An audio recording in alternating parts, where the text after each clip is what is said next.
आज की कहानी का विषय है किस्मत का मारा। एक व्यक्ति जीवन से हर प्रकार से निराश था। लोग उसे मनहूस कहकर बुलाते थे। एक ज्ञानी पंडित ने उससे कहा कि तेरा भाग्य फलानी जगह पर सोया हुआ है, तू उसे जाकर जगा ले तो भाग्य तेरे साथ हो जाएगा। बस फिर क्या था, वो चल पड़ा अपना सोया भाग्य जगाने के लिए। रास्ते में जंगल पड़ा तो एक शेर उसे खाने को लपका। वो बोला, भाई मुझे मत खा, मैं अपना सोया भाग्य जगाने जा रहा हूँ। शेर ने कहा, तुम्हारा भाग्य जग जाए तो मेरी एक समस्या है, उसका समाधान पूछते आना। मेरी समस्या है कि मैं कितना भी खाऊं मेरा पेट नहीं भरता, हर समय पेट भूख की ज्वाला से जलता रहता है। मनहूस ने कहा, ठीक है। आगे जाने पर एक किसान के घर उसने रात बिताई। बातों बातों में पता चलने पर कि वो अपना सोया भाग्य जगाने जा रहा है, किसान ने कहा कि मेरा एक सवाल है, अपने भाग्य से पूछकर उसका समाधान लेते आना। मेरे खेत में मैं कितनी भी मेहनत कर लूँ, पैदावार अच्छी होती ही नहीं। मेरी शादी योग्य एक कन्या है, इसका विवाह इन परिस्थितियों में मैं कैसे कर पाऊँगा। मनुष्य व्यक्ति बोला, ठीक है। और आगे जाने पर वो एक राजा के घर मेहमान बना। रात्रि भोज के बाद राजा ने ये जानने पर कि वो अपने भाग्य को जगाने जा रहा है, उससे कहा कि मेरी परेशानी का हल भी अपने भाग्य से पूछते आना। मेरी परेशानी है कि कितनी भी समझदारी से राज्य चलाऊं, मेरे राज्य में अराजकता भ्रष्टाचार का बोलबाला ही बना रहता है। मनुष्य ने उससे भी कहा, ठीक है राजा। अब वो पर्वत के पास पहुंच चुका था। वहां पर उसने अपने सोए भाग्य को झंझोड़कर जगाया। उठो उठो, मैं तुम्हें जगाने आया हूँ। उसके भाग्य ने एक अंगड़ाई ली और उसके साथ चल दिया। उसका भाग्य बोला, अब मैं तुम्हारे साथ हर पल रहूँगा।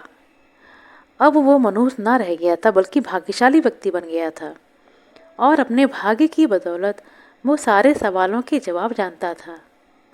वापसी यात्रा में वो उसी राजा का मेहमान बना और राजा की परेशानी का हल बताते हुए बोला, चूंकि तुम एक स्त्री हो और पुरुष वेश में रहकर राजकाज संभालती हो, इसलिए तुम्हारे राज्य में भ्रष्टाचार का बोलबाला है। अगर तुम किसी योग्य पुरुष के साथ विवाह कर लो, दोनों मिलकर राज्यभार संभालो, तो तुम्हारे राज्य में शांति स्थापित हो जाएगी। रानी बोली, तुम ही मुझसे ब्याह कर लो और यहीं रह जाओ। भाग्यशाली बन चुका वो मनहूस इनकार करते हुए बोला, नहीं नहीं, मेरा तो भाग्य जाग चुका है, तुम किसी और से विवाह कर लो। तब रानी ने अपने मंत्री से विवाह किया और सुखपूर्वक राज्य चलाने लगी। कुछ दिन राजकीय मेहमान बनने के बाद उसने वहाँ से विदा ली।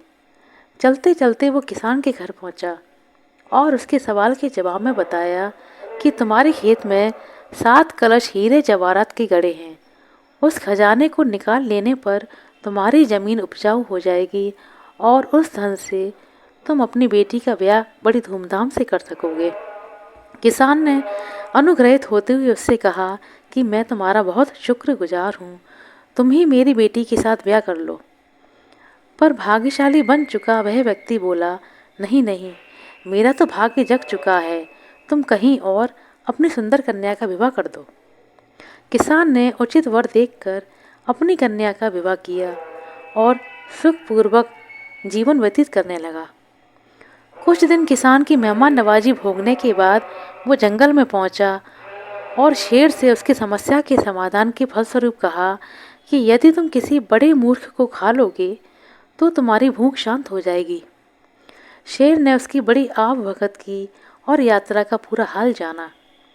सारी बात पता चलने के बाद शेर ने कहा कि भाग्योदय होने के बाद इतने अच्छे और बड़े 2 मौके गंवाने वाले ये इंसान तुझसे बड़ा मूर्ख और कौन होगा। तुझे खाकर ही मेरी भूख शांत होगी। और इस तरह वो इंसान शेर का शिकार बन गया, मृत्यु को प्राप्त हो गया। यदि आपके पास सही मौका परखने का विवेक और अवसर को पकड़ लेने का ज्ञान नहीं है, तो भाग्य भी आपके साथ होकर आपका कुछ भला नहीं कर सकता। और मनुष्य तन बार बार नहीं मिलता है और यही अवसर है परमात्मा को पाने का।